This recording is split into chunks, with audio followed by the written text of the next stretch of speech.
Today we're finally going to do a 500-mile review on this Wired Freedom. I'm going to tell you exactly what I think about it. I'm going to tell you what I like. I'm going to tell you some things I don't really care for, and maybe a little bit of something that's going wrong.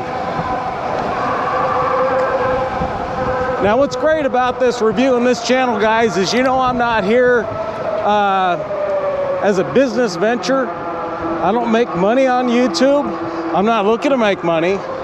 And I'm certainly not looking to be Mr. Popular. I'm just here as a basically a consumer vlog, a guy that just does whatever he wants. I'm retired. I'm going to stay that way. So I think with that being said, I'm going to try to be as objective as possible in this review.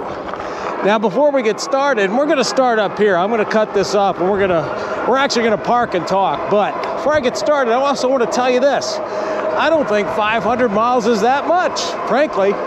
I think for an e-bike, I think about 3,000 miles is a good starting point. However, I also think you can shake things out and get a pretty good opinion after 500 miles. And that's what we're going to do today. And let's just hit the low-hanging fruit right now, okay? First of all, I'm not going to go into all the specs for this bike because there's 6 trillion people on YouTube that have already done that for me, and they've done it for you. So if you're just looking for hardcore specs, maybe seek out one of those other channels. This is just purely my opinion on what I have here, how I've been riding it for 500 miles, and what do I think of it. Well, first of all, the low-hanging fruit's simple. The brakes, the Tektro brakes, perfect. No problem, no problem, no problem. Tektro brakes are fine. The suspension, again, no problems. Preload set for my liking. Rebound damping set for my liking. The shock, I'll tell you. And I think bike manufacturers that sell bikes with air shocks really could do us a solid by providing a pump. I mean, I bought a pump on Amazon, and I think it was $20 shipped. I'm sure they could probably get them for $8 wholesale and include them with their bikes, because if you're over 175 pounds, like I am, you're going to have to put some air in that thing. And if you get the bike and you want to go ride it, it's going to be all squishy and bouncy on you until you get that shock pump in and get it pumped up. So, but nonetheless, even after it's set, I'm happy with it. So it's a non-issue. The comfort of this wired seat. What do I think about it? Well, the simple answer is I don't. I don't think about the seat, which means it's a non-issue for me. But keep in mind, I'm a guy that rides maybe an hour and a half at the most. And after that, guys, I'm done. I'm off to do something else. I've got my ride in, but if I were to spend 3-4 hours on this seat, I don't know where you get the battery power, but whatever. 3-4 hours on this, I don't know. Hard to say. One of the other really cool things I liked about this bike, and one of the reasons I purchased it, as I've mentioned in a different video, is the tall bars. I love the BMX tall bars. I'm an old school guy. I grew up in the days when, it's a little high of a frame, but when I grew up, this is a boy's bike, right? I have a hard time riding a girl's bike, even though there's nothing wrong with that in this day and age. I still like the look of that frame. But it goes well along with these bars because it just gives it a pretty cool look. I mean, and here's the thing. Sure, you could put different handlebars on any bike out there, but the question is, do you have enough cable? Do you have enough brake line? And I can guarantee you when they make those bikes, they use as little as possible. Sometimes they've got a solid profit margin right there, depending on how much cable they use. You could find yourself wound up with a real sticky situation if you want to put taller bars on it. So since this came with taller bars, I was definitely in. Grips are fantastic. The display is fantastic. I love this, I used to call them goosenecks, but I don't know what people call them now. It's the handlebar clamp. I think that's just cool looking. It's got a good look to it. I like the fact that came with a derailleur guard, which is probably makes sense, especially with shipping. And I also like this this bottom bracket kind of a thing here that guards, keeps the chain from smacking up against it. These Kenda tires, I dig them. These are the Crusades. I don't really have a problem at all with them. They're pretty good on the hard pack. I do keep these Kendas at 20 PSI now. I like to have a little bit of a faster roll, and I think it actually will coast a little easier with a little more air in the tires. I would probably say if I go to replace these Kendas, I'm probably going to get more of a fast roller.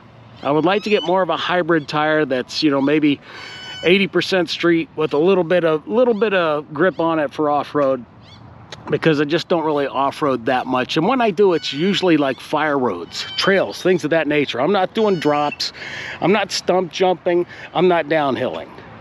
All right, let's talk about some areas that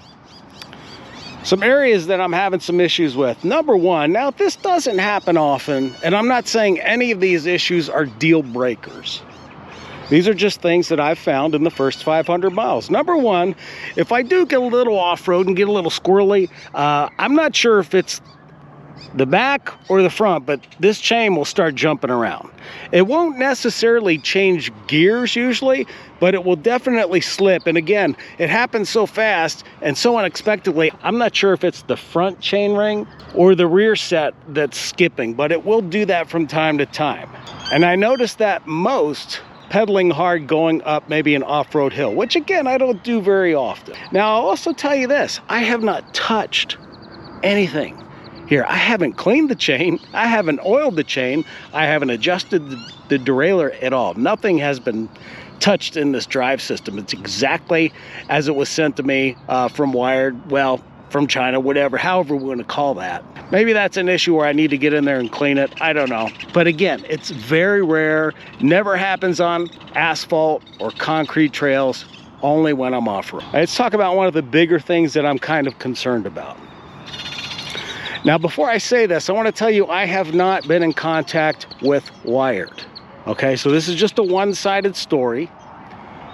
The only contact I've had with Wired is purchase confirmation email, shipping confirmation email, that's it. However, I'm keeping my eye on this situation because it is kind of concerning. And that is the battery. It's a 60-volt Samsung battery. Now, when I first got the bike, it would charge up to 67.1 volts. Maybe it would bounce 67.2 here and there. Well, over time, over 500 miles, and probably, I don't know, I'm going to guess 25 charges, maybe 30. I'm guessing now, guys, but I think I'm not too far off. Now the battery only charges to 66.8.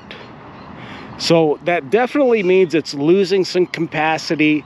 It's losing, you know, peak power off a fresh charge. And I don't think that that's normal. And the reason I'm saying that is because I also have a 60-volt Samsung powered stand-up scooter, and it is 2 years old. It has 1,600 miles on it. When I charge it to this day, it charges to 67.1. So right now I'm just kind of monitoring this situation. I'm reviewing and over my head to see, am I doing something wrong? I've had LiPo batteries, I've had Arrma Felony RC cars, I've had Traxxas X Maxes, and sold all that stuff with a perfect sets of batteries in each one. So I think I'm pretty adept at taking care of LiPos, but I could be missing something. So that's something that I'm going to be thinking about in the next week, and I may contact Wired on that and get their thoughts. So we have the gear set jumping a little bit, but mainly the battery issue. Now let's talk about the third thing. And again, this is not a big deal, but it could be for somebody. And that is, of course, we've seen this before in the internet, one bolt holding this light and this fender. What happens, of course, is over time, this gets loose. You've seen it happen on one of my other videos. It is not that big of a deal. You do have to get in there and tighten that stuff to the point to where you're bending these tabs. You're almost flattening them. If you get it to that point, it's not going to turn anymore. However, I'll tell you this. If you plan on doing a lot of heavy off-roading on this thing, I'll tell you, just remove this whole thing. What you do with the light, that's up to you, but I'm telling you, get rid of the fender, it will come loose on you. Unless you modify it, you can put some wedges in there, but that will come loose in heavy use. The back rack and the back fender, I've had no problems with whatsoever.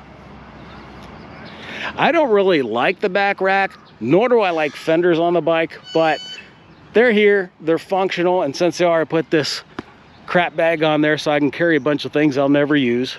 The fastest I've had this bike is 43 miles an hour. That's when I had the settings maxed. I think it's C5 on level 10, and I think it's C14 or 15 on level 3. Right now, Just the way I use it every day. I keep it on C5, I keep on 9, just one notch below max, and then I keep C14, I think it's 14, double check on that, at level 3.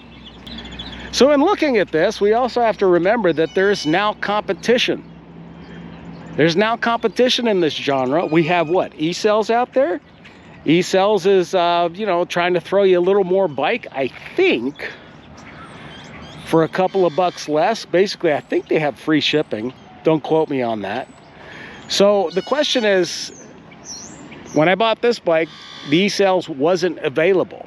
If I bought this bike today, knowing that E-Cells was out there, would I purchase the E-Cell? And the answer is, I don't know.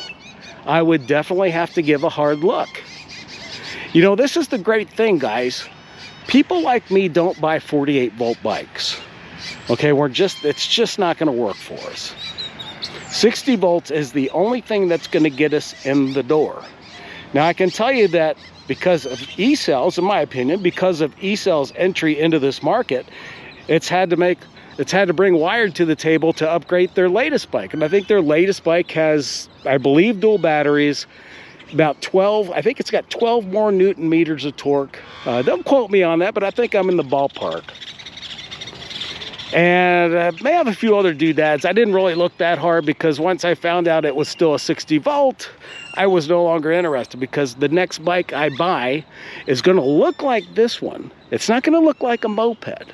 It's gonna look like a regular bike, and it's gonna be 72 volts, come heck or high water, if I have to build the darn thing myself. So, got a 60 volt bike. It's the only way I'll ride an e-bike. If you're like me, I would probably say that a 60 volt's the best you're gonna do as far as manufactured bikes that look like bicycles. Would I buy another Wired again? Yes, I believe I would, even though I'm kind of getting ready to deal with this battery issue. And there's been some people on some of my other videos saying customer service at Wired sucks. I think I've removed most of those comments, because when you say a company sucks or their customer service sucks, there's two things. Number one, there's two sides to every story. And number two, I don't know if you're legit or not, so I'm just not going to let that stuff fly. But if I have to deal with Wired on this battery, I can tell you it's kind of going to suck for me, because it looks like, according to the warranty information, I'm going to have to ship this back on my dollar, which isn't really a big deal. I think finding the box and packaging is going to be more of a pain in the ass than actually paying for shipping. But the bad thing is I'm probably going to be out of a bike for, I'm estimating, 3 to 4 weeks. You guys that have garages full of bikes, this is where you definitely have one on me. So, but other than that, I enjoy the bike. I'm going to keep it for as long as, you know, as long as no 72 volts available. And I'm going to keep riding it. I would actually recommend it. So if you guys have any questions, or if you have advice for some of the problems I'm having, which, you know, are just kind of minor hiccups, by all means, leave them in the comments section. I'm sure there's some things I've left out, but again, we weren't going to go into all the specs and all that fun stuff, because everybody else has done it before. But hey, you know what? You're watching The Last Resort, and I appreciate it, and I hope this helps you out. And we'll talk to you soon.